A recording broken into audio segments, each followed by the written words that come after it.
En este momento quiero darle la bienvenida a Carlos Rabascal, candidato a la vicepresidencia por UNES, compañero de fórmula de Andrés Arauz. Muy buenos días, gracias por estar con nosotros, ingeniero. Muy buenos días, Liz, encantado de estar compartiendo con usted este diálogo. Y muy buenos días a toda la audiencia de Teleamazonas. Bueno, quisiera empezar precisamente esta entrevista conociendo su opinión sobre lo que está pasando. 81 privados de la libertad asesinados en enfrentamientos entre ellos en 3 cárceles del país. ¿Qué opinión le merece esta situación? Primero que es lamentable, indigna, porque refleja y representa el abandono y la ausencia del Estado en términos de gestión en cada una de las instancias que tiene que intervenir el Estado. Lo que está pasando en los centros de rehabilitación, realmente ya no se podría llamar centros de rehabilitación, sino centros de privación de la libertad o cárceles, nos debe llevar a la reflexión social y ciudadana, porque estamos viendo que la forma como se está dando esto, con saña, grabando, filmando y difundiendo, significa entonces que el Estado ha perdido el control.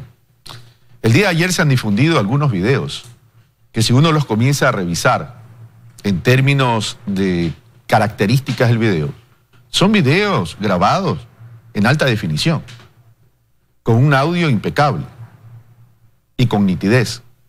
Entonces esto significa que el Estado ecuatoriano ha sido permisivo y que alguien está controlando las cárceles y no necesariamente el Estado ecuatoriano. Ahora, pero precisamente por lo que usted acaba de señalar, quizás por estos detalles que dejan ver, como la grabación de los videos, el hecho de que haya sido simultáneo entre 3 cárceles. La noche de ayer el presidente Lenín Moreno en una cadena decía que para él esto no es casualidad y citaba algunos hechos, que para él decía no es coincidencia que esto se dé después de que se han dado algunos golpes contra el narcotráfico, decomisando grandes toneladas de drogas. Citaba que eso también le parecía que justo se daba después de que hay una investigación abierta por la Fiscalía por un presunto aporte a una campaña acá en el país. Mencionaba y miraba hacia más atrás. Decía incluso desde la salida de la base de Manta, comenzó a hilar pues algunos hechos y eso pues correspondió a un gobierno anterior. El presidente Moreno, con un 4% de credibilidad, puede decir cualquier cosa. Y ya que usted menciona el tema del ELN, le digo, Liz, y se lo digo con profundo respeto, no a usted, porque usted es una periodista que tiene que hacer preguntas, sino se lo digo a la línea editorial de Teleamazonas. Y es la última vez que me voy a referir a esto. Aquí se pasó un reportaje sobre el tema de un supuesto financiamiento del ELN a una campaña electoral que usted muy bien sabe que ha sido asignada, según ese supuesto reporte de investigación, al binomio Arauz Rabascal. Mi familia, mi suegro, fue asesinado por la guerrilla colombiana. Mi familia ha sido perseguida por la guerrilla colombiana. ¿Usted cree que yo voy a permitir eso? Bueno, pero es ¿Usted cree que voy a vino de la Fiscalía de Colombia, aquello? ¿no? No, otorgada viene de una revista colombiano. Semana que es cuestionada, que ha cambiado de dueño, que su dueño es un banquero. ¿Pero y usted cree que el fiscal se dejó llevar por ese medio de comunicación, ingeniero Rabascal? Liz, nosotros no hemos recibido ningún financiamiento del ELN. Y el señor Moreno, en vez de estar echando la culpa a terceros, faltándole 3 meses para que termine, por lo menos tenga la dignidad de trabajar estos 3 meses. Ahora, en base a lo que usted ha dicho, Carlos, reconociendo que hay un trabajo periodístico, esto responde a un trabajo que hizo un medio de Colombia, sí, pero información que también provenía del fiscal. ¿O usted cómo toma incluso la venida de ese fiscal trayendo material a la fiscal Diana Salazar? Que es un montaje de todo esto. Le repito, ¿usted cree que yo voy a aceptar un financiamiento cuando mi suegro fue asesinado por la guerrilla? ¿Usted lo haría? Pero igual es una ¿Usted lo haría? Yo no lo haría, pero es una acusación delicada, al decir que es un montaje, no es que y no porque es una, estarían vinculadas pero por supuesto altas que es una autoridades, acusación. ¿no? Es que la acuso, yo la acuso aquí, yo no vengo aquí a disfrazar las palabras. Esto es un montaje. ¿O acaso 14 elecciones anteriores no han sacado lo mismo una semana previa a las elecciones y no han probado nada? Pero un montaje en el que tendría que haber también otro gobierno, porque estamos hablando del gobierno colombiano, pero son autoridades también de allá las que han venido a entregar información. ¿Usted ha visto al fiscal acá. Barbosa haciendo campañas políticas internacionales? Es público y notorio. Ahora, este problema que vemos en las cárceles, que ese era el tema inicial, no es un problema tampoco de ahora, es un problema que se viene arrastrando ya por algunos gobiernos. Si usted ve las estadísticas de la propia policía, cómo crecen los asesinatos en las cárceles a partir del año 2017. Pero ¿cómo no van a crecer? ¿Cómo no va a crecer los homicidios por cada 10.000 habitantes, de acuerdo a la estadística de la misma policía? Si hay una ausencia de Estado, si se recortan los presupuestos de la seguridad, si se recortan los presupuestos del sistema de inteligencia. Entonces es un abandono del Estado. Es obvio que hay que hacer algo, es evidente que hay que hacer algo, pero también hay que comenzar por la presencia de un Estado con un modelo de gestión. Tener la Secretaría de la Política y el Ministerio del Interior juntos fue un primer error.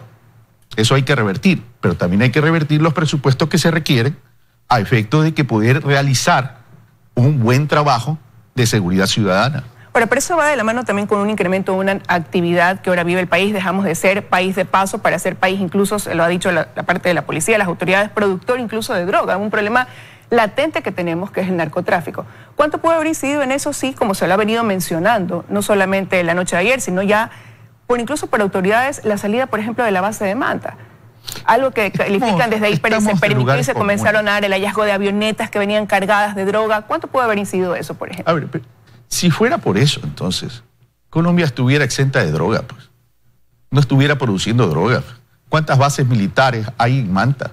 Hay en Manta, hay en Colombia.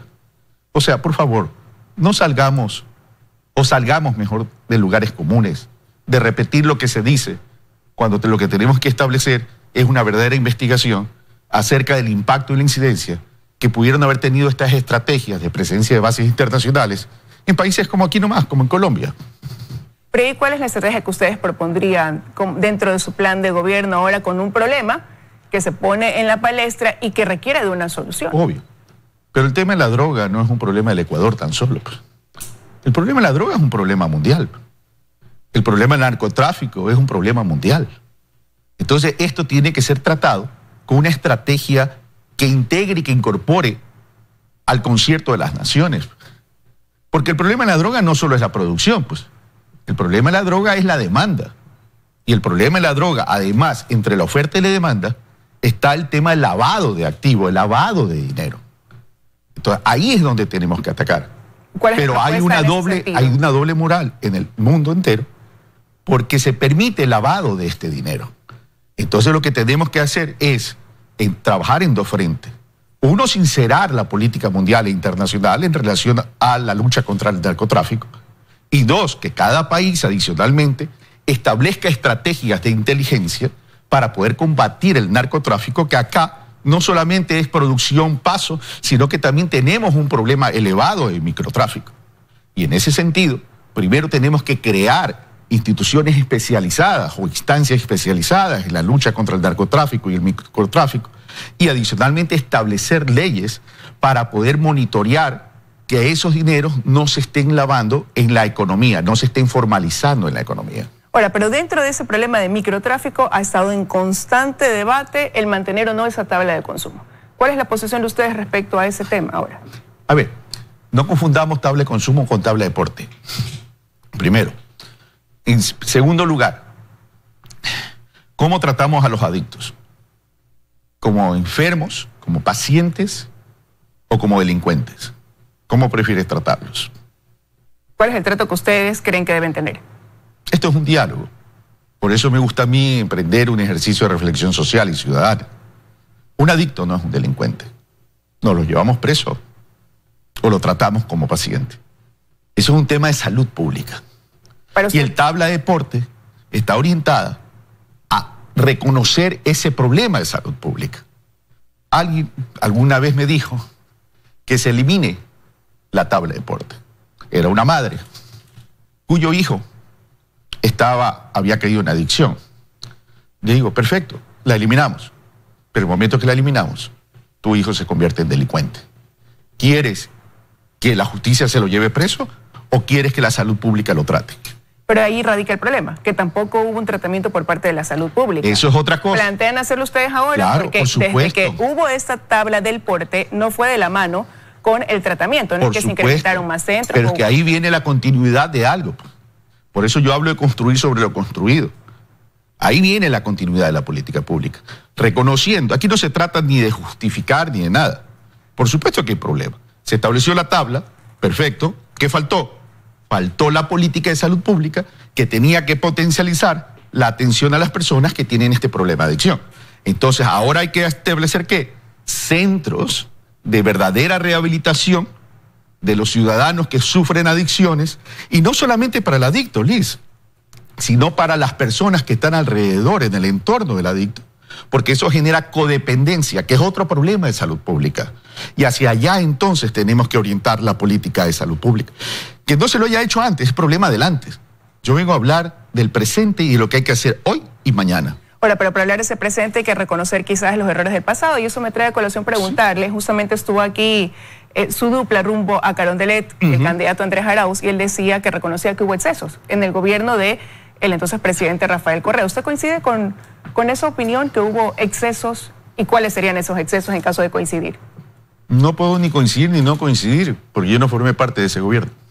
Pero es un ciudadano ecuatoriano. Sí, pero no sé qué ha dicho Andrés Arauz, porque exceso puede ser una palabra muy... Es como que yo le diga, Teleamazonas ha tenido varios excesos. ¿Varios excesos en qué? Dijo excesos y errores, se cometieron, y eso lo reconoce. Hemos cometido excesos. ¿Cuáles podría citar usted, por ejemplo, de esos errores? Lo que acabamos de hablar de la política de salud pública. Es decir, hubo presupuesto, se concentró en infraestructura, se estableció la tabla, pero no se complementó con la creación de centros de rehabilitación, para ponerle un ejemplo. Por ahí usted acaba de mencionar que, bueno, hay temas como estos de aquí que van a requerir, sí, ser tratados seguramente con reformas en la Asamblea Nacional. Y antes de eso, hay que analizar cómo van rumbo a la segunda vuelta electoral. Hay más de un 60, 65%, 68% que no respaldó con el voto en la primera vuelta a la Alianza UNES. ¿Qué harán ahora para captar ese electorado que estuvo disperso, sí, estuvo repartido entre 16 candidatos, que ahora se va a tener que dividir entre dos, pero para captar ustedes esa mayor parte de los votos? Yo creo que la elaboración del planteamiento de su inquietud está un poco equivocada, Liz, porque en esa línea de pensamiento yo podría decir que entonces el señor Lasso tuvo el 80% rechazo también. Es decir, entonces él tendría que conseguir el 80%, lo cual es más complicado. No, las elecciones no se la miden de esa forma, mi querida Liz. Es evidente que hay que acceder a otro tipo de votación. Las segundas vueltas siempre son distintas a la primera vuelta. Hay una dispersión en la primera vuelta porque hubo 16 binomios. Ahora hay que acceder a la votación y al elector que no votó por nosotros. Y en ese sentido lo que tenemos que establecer es más cercanía, una conversación ciudadana mucho más efectiva, mucho más eficaz, mucho más eficiente, en función de nuestras propuestas y en función de las necesidades del pueblo ecuatoriano. Pero buscando también llegar a alianzas con aquellos movimientos políticos que no lograron pasar pues a esa segunda vuelta. Más allá de las alianzas, que sí son naturales en la política, en cualquier política de cualquier nación, lo que hay que llegar es al electorado. Hay un error, Liz, que puede nacer de pronto de una confusión y que se puede derivar en el irrespeto al elector. Nadie es dueño de los votos. El elector tiene capacidad de pensamiento, tiene autonomía de pensamiento, tiene capacidad y autonomía de decisión. No porque un líder político diga hay que votar por tal candidato, ese elector va a votar por ese candidato. Yo le voy a poner un ejemplo. Ciudad de Guayaquil y provincia del Guayas. La alianza Creo, Partido Social Cristiano. Para nadie puede dudar de la importancia de un líder como Jaime Nebot en la ciudad de Guayaquil y en la provincia del Guayas.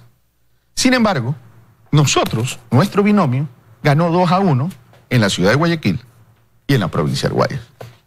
Ahora, pero, a diferencia de lo que usted ahora me está diciendo, que efectivamente el voto representa a cada ciudadano, sí puede influir la decisión que tome el líder de cada partido. Pero es marginal, es una influencia marginal. Pero sin embargo, quería llegar a que el señor Arauz sí me dijo aquí en este espacio el día lunes que estaban ya con acercamientos, que estaban conversando con la IDEA y con Pachacuti. Pero es que hay que conversar, pues claro, es que eso, lo que yo acabo de mencionar no excluye lo que ha dicho Andrés, que lo escuché. Por supuesto pues que hay que conversar. ¿O acaso usted y yo no estamos conversando, a pesar que podemos tener diferencias en la línea editorial de su canal? Por supuesto que estamos conversando. Aquí lo importante no es no conversar. Lo importante es establecer un procesamiento de diferencias que nos lleven a encontrar las causas comunes. Ahora, también sobre eso, él decía al momento de que tenían más coincidencias que diferencias, por ejemplo, con Pachacutic. Y ayer estuvo aquí el señor candidato por ese partido, Yacu Pérez, y él fue enfático en reiterar que él, como Yacu Pérez, pues no le daría el voto al binomio de UNES y que a él sí le sorprendería que las bases del movimiento indígena o que el movimiento indígena olviden lo que vivieron pues durante 10 años en el gobierno de la línea que ustedes ahora representan. Yo no puedo opinar sobre lo que piense en su ejercicio de libertad de pensamiento el señor Yacu Pérez. Yo vengo a hablarles a la ciudadanía, no a hablar ni opinar sobre lo que dijo un tercero, Liz.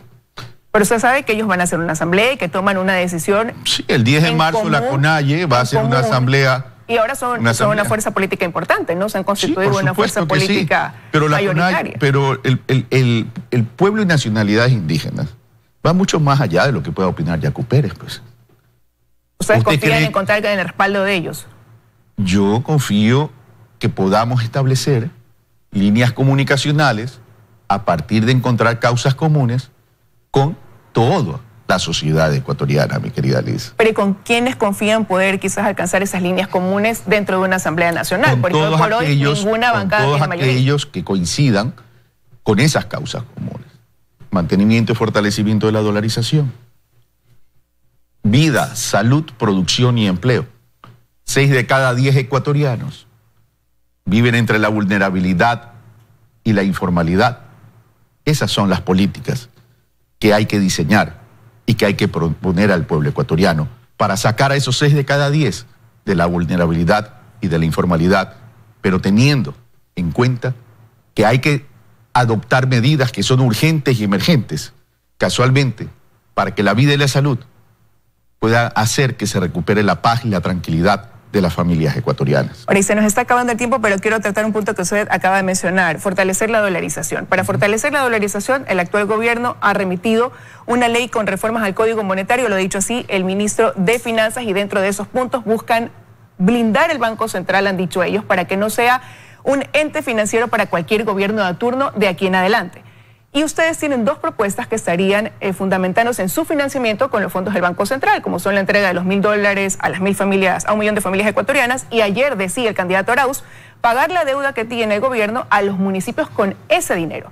Si esa ley, que hoy regresó a la Asamblea, es aprobada, ¿qué plan B van a tener? Porque ya quedaría blindado el poder tocar esos recursos del Banco Central. Derogar la ley, Bliss.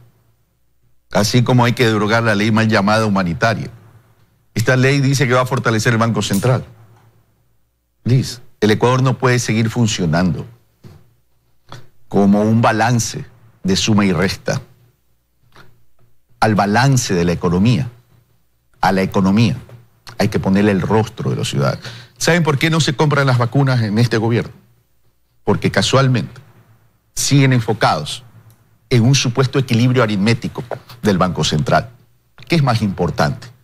Cuando el Ecuador entero, usted, mi familia y la de todos nosotros, ha tenido muertes en las calles o en los hospitales o no han sido atendidos. Más importante es la vida. Entonces, en emergencia, el Estado tiene que intervenir. Y el Estado tiene que intervenir utilizando lo que tiene. Y lo que tiene son los recursos. Porque los recursos no son del Banco Central. Los recursos son de los 17 millones de ecuatorianos. Y no se está hablando de tocar la plata de los depositantes.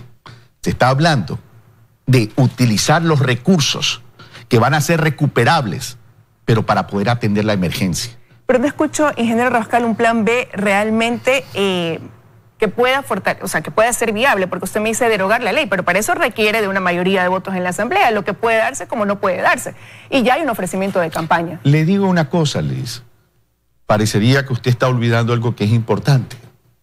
Que esta misma ley que han enviado a la Asamblea Nacional Legislativa en noviembre del 2019 ya fue archivada. Y si fue archivada es porque hubo los votos. Y si hubo los votos es porque hubo coincidencia. Me limito a responderle eso. Las condiciones son distintas. Hoy de eso ahí también depende que venga un financiamiento por parte del Fondo Monetario Internacional. Hay que ver qué pesa más en ese debate en la Asamblea. Veamos si las condiciones son distintas. Porque en algo tan estructural no se puede cambiar de pensamiento. Y con el Fondo Monetario Internacional hay que llegar a reestructurar esas condiciones. Lo hizo Argentina. ¿Por qué no lo podemos hacer nosotros? ¿Sabe cómo define la fe en las Sagradas Escrituras? Pero ya ha visto cómo está Argentina actualmente, la situación que están atravesando. Claro, porque heredó una situación de un endeudamiento del expresidente Macri de 43.000 millones a 3 años. ¿Quién puede pagar esa cantidad de plata a 3 años? Entonces, en la información hay que poner el contexto. No habría que ponerlo quizás como un ejemplo. Quiero agradecerle que haya estado aquí, ingeniero Rabascal, esta mañana con nosotros en las 24 horas. Me ha dado mucho gusto verla, Liz. Y solamente recordarle a la línea editorial de Teleamazonas que yo nunca fui llamado para ese reportaje que ustedes pasaron. Un fuerte abrazo. Sin embargo, de aquello, estoy aquí.